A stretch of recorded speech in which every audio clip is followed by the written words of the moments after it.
سلام و درود به همه شما دوستای عزیزم. به یه ویدیو دیگه خوش اومدید. امروز قراره درباره یه سوال مهم صحبت کنیم. چه کسایی دیگه هرگز تناسخ پیدا نمی‌کنند؟ هممون شنیدیم که روح‌ها بعد از مرگ دوباره متولد میشن.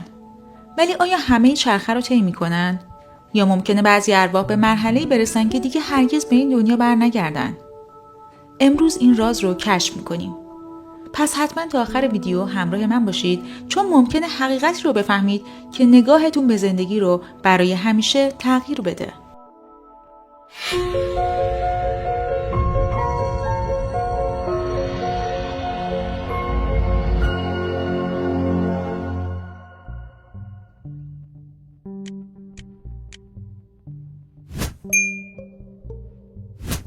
دسته اول، ارواحی که به رهایی نهایی رسیدند. در فلسفه های شرقی مثل هندویسم و بودیسم گفته میشه که روح‌ها تا زمانی که درس های لازم رو یاد نگیرن در چرخه سامسارا یعنی چرخه تولد و مرگ گرفتار میمونن. اما بعضی از ارواح به آگاهی مطلق میرسن و از این چرخه خارج میشن. اینا ارواحی هستن که تمام کارماهاشون رو تسویه کردن و هیچ وابستگی مادی یا احساسی ندارند و به نور مطلق تبدیل میشن. اونها در نهایت به یک سطح معنوی بالا میرن که نیازی به بازگشت به زمین ندارند. این ارواح که بهشون روح‌های آزاد شده هم میگن، به جای اینکه دوباره در یک بدن انسانی متولد شن، به یک بعد بالاتر از آگاهی میرند. این آدما مثل بازیکن‌های حرفه‌ای هستن که همه مراحل بازی رو با موفقیت پشت سر گذاشتن. دیگه هیچ مرحله‌ای براشون نمونده و به پایان بازی رسیدن. اما چطور این اتفاق میفته؟ کسایی که همه درس‌ها رو یاد گرفتن. زندگی مثل یه مدرسه است. بعضی‌ها همه درس‌ها رو یاد میگیرن و دیگه نیازی نیست دوباره به مدرسه برن. اونها فهمیدن که زندگی چیه، عشق چیه، درد چیه و چطوری با همه چیز کنار بیان. پس دیگه لازم نیست دوباره زندگی‌های جدیدی رو تجربه کنن. کسایی که به آرامش درونی رسیدن. این آدما تونستن با خودشون و دنیا صلح کنن. دیگه هیچ حس بدی، هیچ خشمی یا حسرتی تو دلشون نیست. وقتی به این حالت برسی، دیگه نیازی نیست دوباره به دنیا بیای و چیز جدیدی یاد بگیری. دسته دوم، ارواحی که به دنیای دیگه‌ای منتقل میشن، مثل بعدهای موازی. بعضی از باورها میگن که همه ارواح قرار نیست فقط توی زمین زندگی کنن. بعضی از اونها بعد از مرگ به یه دنیای دیگه منتقل میشن و مسیر تکاملشون رو در یک بعد کاملا متفاوت ادامه میدن. مثلا در بعضی از تعالیم عرفانی گفته شده که ارواحی که به حد مشخصی از رشد معنوی برسن به سیاره‌های معنوی یا جهان‌های موازی میرن. این دنیاها پر از آگاهی، عشق و انرژی‌های خالصن که دیگه نیازی به جسم فیزیکی ندارند. این یعنی بعضی از ارواح به جای اینکه دوباره روی زمین متولد بشن، به یک بعد بالاتر میرن و از تجربه‌های زمینی فراتر میرن. شاید بشه گفت کسایی که به یک جای بهتر رفتن، اتحاد با خدا یا انرژی کیهانی.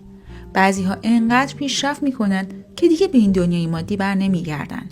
اونها به یه جای بهتر میرن، مثل یه دنیای بالاتر یا یه حالت روحی خالص. اما اینها کیا هستن؟ کسایی که عشق رو کاملا فهمیدن. این آدما یاد گرفتن که عشق واقعی چیه.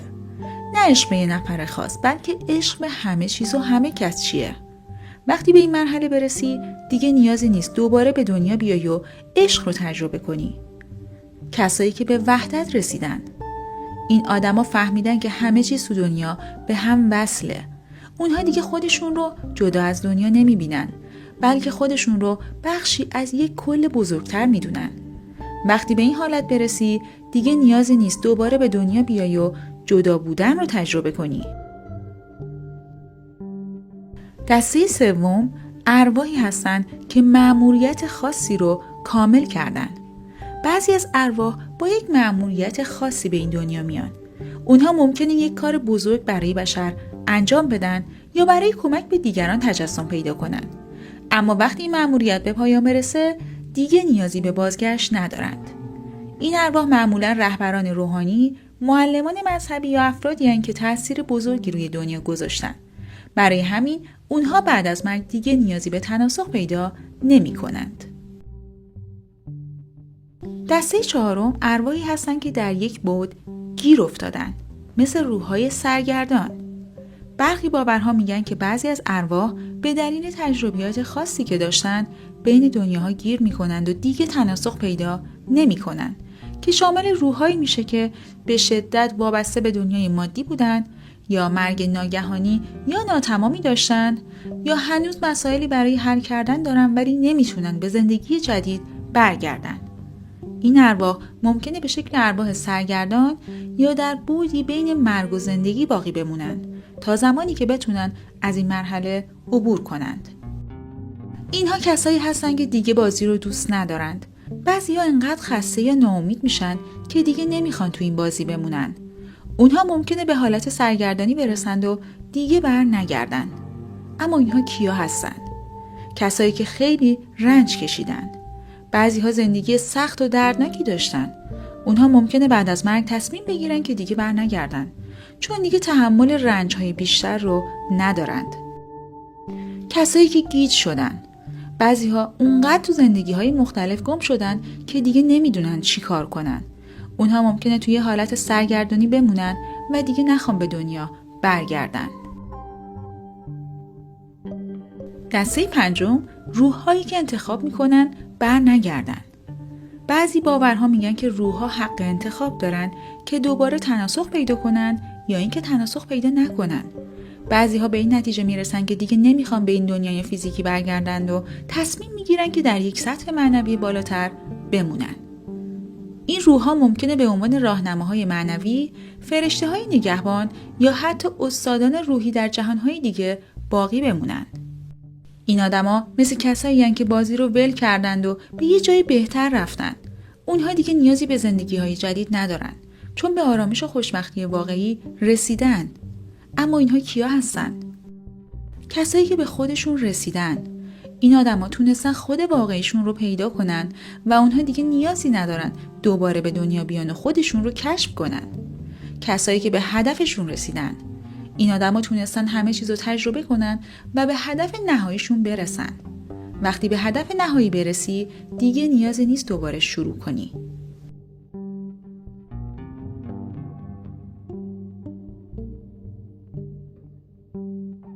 پس به طور کلی کسایی که دیگه تناسخ پیدا نمی‌کنن اونهایین که یا بازی زندگی رو تموم کردن یا به یه جای بهتری رفتن یا دیگه نمیخوان بازی کنن. اونها به آرامش، عشق و خوشبختی واقعی رسیدن و دیگه نیازی به زندگی‌های جدید ندارن. این موضوع میتونه برامون الهام بخش باشه که سعی کنیم زندگیمون رو به بهترین شکل بسازیم و به آرامش درونی برسیم. پس حالا میدونیم که همه روح‌ها تناسخ پیدا نمی‌کنند.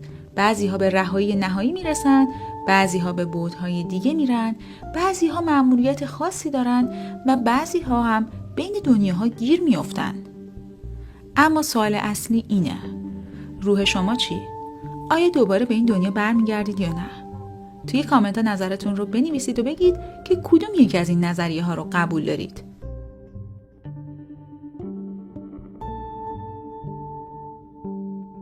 دوستای من، سپاس از اینکه تا انتهای این ویدیو با من همراه بودید و ویدیو رو تماشا کردید. یادتون نره نظراتتون رو حتما تو کامنت ها بنویسید. تا ویدیوی بعدی مراقب خودتون باشید.